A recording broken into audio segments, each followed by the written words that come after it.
อยู่บ้านเฮาบ่หาก็บ่ได้กินพี่น้องเอ้ยมื้อนี้พากันมาขวดทานกับเสี่ยว3 คนน่ะปกติแต่ว่าอีกคนหนึ่งเพิ่นบ่ทันมาพี่น้องเอ้ยเฮาก็เลยมาเก็บท่าเพิ่นเนาะพี่น้องเนาะอันนี้ทานนี่สิเอาไว้ดังพี่น้องคันว่ามีคนซื้อก็สิขายเนาะพอได้กินนั่นแหละอยู่บ้านคันบ่เฮ็ดบ่หาบ่ได้กินบ้านเฮามันบ่มีรายได้อิหยังพี่น้องเอ้ย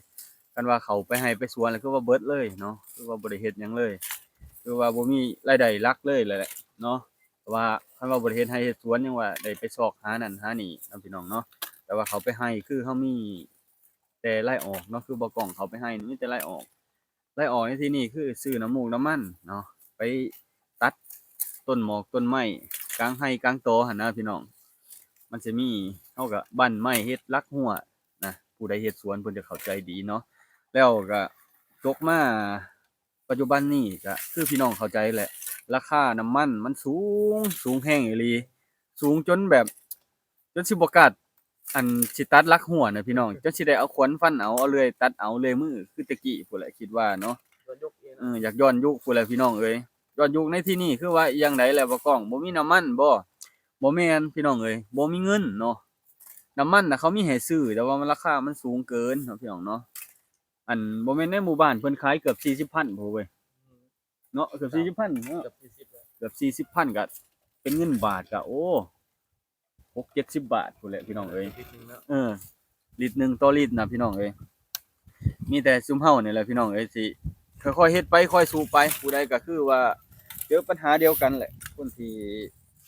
กลับมาอยู่บ้านถ้าว่าคนอยู่ไทยแน่เพิ่นก็สิมีรายได้อาจสิบ่ได้คิดหนักปานใดเนาะอาจสิบ่ได้คิดหนักคือคนที่เพิ่นใช้ชีวิตอยู่บ้านเนาะเลี้ยงลูกเลี้ยงเต้ามีครอบครัวสำหรับวัยรุ่นอาจสิธรรมดาเนาะสำหรับเจ้าคนมีครอบมีครัวกำลังเฮ็ดกำลังสร้างคือเฮานี่มันก็สิยากแหน่เนาะพี่น้องเนาะแต่ก็บ่เป็นหยังเนาะสู้เอาเฮ็ดเอาพี่น้องเอ้ยหลายๆคนมีปัญหาอันบ่สู้ก็บ่มีกินบ่มีกินเนาะบ่มีกินอีหลีเลยพี่น้องเอ้ยเนาะนี่คือเฮาถ้าสู้ก็ยังบ่ยังมีเลยเขาย้อนว่าสู้ก็ยังโอ้ยังคิดหนักพี่น้องเอ้ยอืมบางทีมันบางทีมันอันน่ะหนักอีหลีจนว่าปวดหัวพู้นแหละเนาะคิดบ่ออกบ่เข้าจักสิไปเบิ่งไผเพราะว่าแต่ละคนก็เจอปัญหาคือกันเบิดเนาะสิไปหาแล่นหาพี่หาน้องก็ย้าน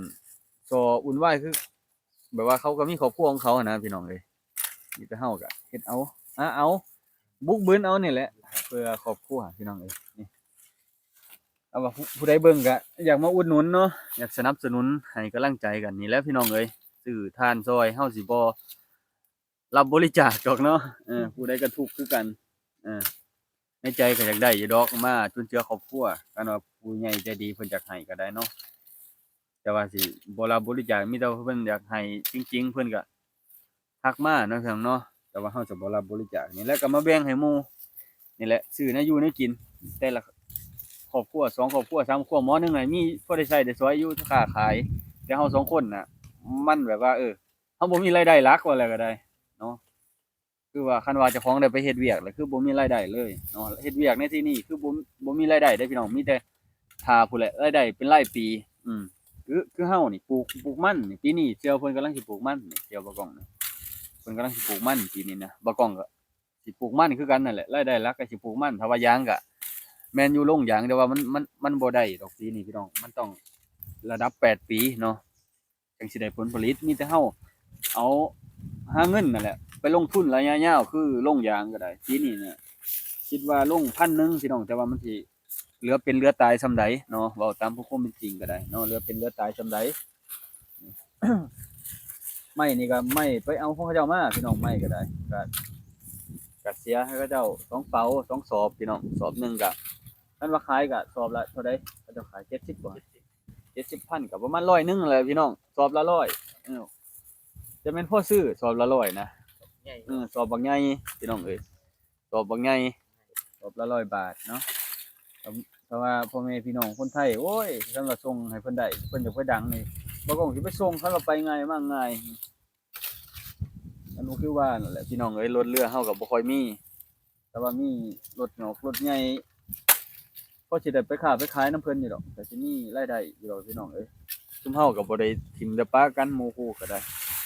มีหยังก็แบ่งปันกันกินทุกอยู่กัน อยากได้อยากดีคือกันเบิดพี่น้องเอ้ยเฮาก็มาสู่ชีวิตบ่กล้องก็มาไกลเพิ่นก็มาไกลคือกันนั่นแหละเนาะเลยกับมาอยู่ในตามชนบทอยากอยากมีเบิดพี่น้องแต่ว่าบ่มีอันทางสิแบบว่าทางสว่างสิเฮ็ดให้เฮามีรายได้หั้นนะมีแต่นี่แหละตามที่พี่น้องเห็นนี่แหละกันเป็นอยู่ซุมเฮาก็ได้เนาะตื่นเช้ามาเฮ็ดหยังรู้เว้ยตื่นเช้ามาโอ้ มาขอทานเลิศจำมา มื้อเช้านี่ก็พากันมาแต่ เช้า แต่เช้าตี4กว่าตี5เนาะมื้อเช้านี่มาก็มาขวดอันนี้ออกก่อนพี่น้องเอาถ่านออกจากเตาเอาจากเตาก่อนแล้วก็มากองไว้นั่นนี่กองไว้ตอนช่วยเฮาก็พากันมานี่แหละมาเก็บใส่เป๋าบัดนี้บ่ฮู้ว่าสิได้จักสอบจักเป๋าพี่น้องเอ้ยมื้อได้จักสอบจักเป๋าแต่ก็ว่าเก็บไปเนาะพี่น้องเนาะเพื่อครอบครัวผู้ใดอยากซื้อก็สิขายเนาะใครอยากซื้อก็สิขายนี่ทานเฮากับทานไม่ข้อเนาะไม่ข้อบ่ฮู้ว่าดังคักบ่แต่บางคนฮู้ว่าคักกันนั่นเนาะถ้าเฮาเบิ่งนี่ก็ว่าคักนะไม้มันแก่นดีพี่น้องเอ้ยมันแน่นดีแต่ก็สิเบิ่งไปเนาะเนาะนี่แหละไม้ตัวเหลือเฮาก็มีสิแหละพี่น้องเอ้ยน้ำในเฮาก็มากินพี่น้องเอ้ยอันนี้คือดินนี่ดินของพ่อเฒ่าแม่เฒ่านี่ให้หน้าก็ให้หน้าเขาเจ้าปันมูลเขากันนี่ให้หน้าตัวนี้เนาะอันนี้ก็สิเอาไว้เฮ็ดให้เฮ็ดสวนปีนี้บ่กล้องคิดว่าสิมาเบิกอันนี้ออกพี่น้องเอ้ยเบิกแล้วสิบ่ฮู้ว่าสิปลูกอิหยังนี่สิปลูกมันบ่หรือจังไดเนาะปลูกมันเพราะว่าตกอันเข้าน้ำทำปลาแล้วปีหน้าเนี่ยบ่กล้องสิปลูกอันหมักหมู่ในโครงการเจ้าของคิดไว้แต่ว่าต้นทุนเจ้าของสิเฮ็ดได้ส่ำใดจนอันปีนี้คิดว่าวางแผนไว้นะพี่น้องรถปั้นที่ซื้อมาก็จักสิได้ออกงานหรือบ่ปีนี้นะคือว่าจังซั่นแหละเพราะว่าจักสิเอาเงินมาใส่ซื้อน้ำมันนะน้ำมันมันแพงแหละสมมุติเฮาไปเก็บเขาเจ้าหลายก็ถ้าว่าบางคนเพิ่นบ่เข้าใจก็สิว่าเฮาเอาหลายหั่นนะคิดไปจังซั่น คือดุดปีนี้แหละดุดให้นะพี่น้องปีก่อนน่ะล้านกว่านะปีก่อนล้านกว่าดุดให้นะพี่น้องตกมาปีนี้น่ะเขาเจ้าเอานะ4ล้านห้า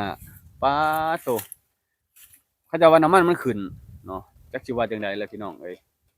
คันบ่เฮ็ดก็ปีหน้าก็สิบ่มีรายได้เพราะว่ารายได้หลักก็คือเฮ็ดมันนะพี่น้องคันเฮายุกร้องเองรถอีแต๊กน้อยๆเฮานี่มันก็ยุกบ่ไหวดอกพี่น้องเอ้ยถ้าว่าปลูกไปนะปลูกไปได้อยู่แต่ว่า งาม มันบ่อย่างงาม ยา เนาะหญ้ามันบางทีเฮาหญ้าบ่ได้มันก็พอมันเป็น ยาบ่ได้ สวนเก่าพี่น้องสวนเก่าถ้าเฮายุกล่องได้มันก็ได้นะพี่น้องเนาะนี่แหละพี่น้องเอ้ยฝากเบิ่งอันพิถีชีวิตเนาะติดตามเบิ่งซุมเฮานำเนาะพี่น้องเนาะก็ว่ามีรายได้จังไดก็พอได้แบ่งกันซื้อขนมให้ลูกนี่แหละพี่น้องบ่ได้คิดหยังบ่ได้คิดใส่ปากใส่ท้องเจ้าของดอกซุมื้อนี้คิดใส่แต่ปากท้องครอบครัวลูกเมียเด้ อืมอันนี้เว้าในตามความเป็นจริงที่เฮามาอาศัยก็มาอาศัยพ่อเฒ่าแม่เฒ่าอยู่ได้นี่บ่กล้องนี่อาศัยพ่อเฒ่าอยู่เพราะว่าเจ้าของก็บ่ได้มีอิหยังเนาะเจ้าของบ่ได้มีอิหยังมาแต่โตเมื่อคันว่าเขาเจ้าทิ่มเขาเจ้าปะก็สิเมื่อแต่โตหั่นแหละแต่ว่าเฮาก็เป็นผู้ชายก็เฮ็ดหน้าที่ผู้ชายให้ลูกให้เมียสบายหั้นนะพี่น้องคิดว่าเฮามีเหือมีแรงเฮาเฮ็ดเฮาสร้างได้เฮ็ดให้ลูกให้เมียได้เนาะคือสิเอาเพิ่นก็เฮ็ดเฮือนแล้วได้พี่น้องเอ้ยมุงหลังคาแล้วเนาะก็คือว่ามีทุนปีหน้าปีในเนาะเว้ยเนาะ ที่นั่นได้ ได้ก่อได้หยังพี่น้องเอ้ยได้ก่อได้หยังแล้วก็พู้นแหละ2-3 ปีได้ขึ้นพู้นแหละเนาะเป้าหมายเพราะว่าบางเทื่อถูกเลขคือเขาเจ้าเนาะจักตื้อหนึงโอ้ยจบเลยเนาะปิด เลยก็โอเคเลยนะ ปิดเลยเนาะเฮ็ดให้มันแล้วโลด เต็มแล้วเลย ได้รถจักคันเนาะสมมุติเนาะได้รถบ่เอาแพงนะระดับ200ล้านเนี่ยพอได้สุกได้อยู่ได้สุกได้อยู่เอามาสุกมาอยู่เว้ยโอ้ยบ่ไหวแล้วสุกเอาสุกอยู่เนี่ยเนาะแต่ว่าซื้อรถได้แต่ว่าอันนั้นบ่ได้นี่ ก็แต่มันบ่มี น้ำมันบ่มีอยู่ตอนนี้ อีก ตายอีกพี่น้องเอ้ยนะฟังเบิ่งนี่แหละมีแต่เฮาคิดว่าเป้าหมายก็คือไปเฮ็ดงานไทยแหล้วพี่น้องเอ้ยวางแผนไว้แต่ว่าสิได้ไปบ่ปีนี้นะแต่ว่าเป็นลักษณะแบบนี้เนาะก็คงจะได้ไปแหละคิดว่าเนาะคันได้ไปก็สิทิ่มให้ทิ่มนาทิ่มเฮือนทิ่มซ่านคือพ่อแม่บ่กล้องก็ทิ่มให้ทิ่มนาทิ่มเฮือนทิ่มซ่านไปเนาะพู้นแหละจักฮู้มาได้เพิ่นสิมาเอ้าพี่น้องเอ้ยก็ประมาณนี้เด้อพี่น้องเอ้ย ฝากติดตามให้กำลังใจเฮาหน่อยเด้อพ่อแม่พี่น้องทั้งฝั่งไทยฝั่งลาวและก็คนลาวที่อยู่ต่างประเทศก็ตามเนาะพี่น้องเนาะฝากติดตามวิถีชีวิตบ้านเฮาแหน่เนาะเบากองหลานะน้องโดนเนาะพี่น้องเนาะทางแฟนเพจทาง YouTube เนาะ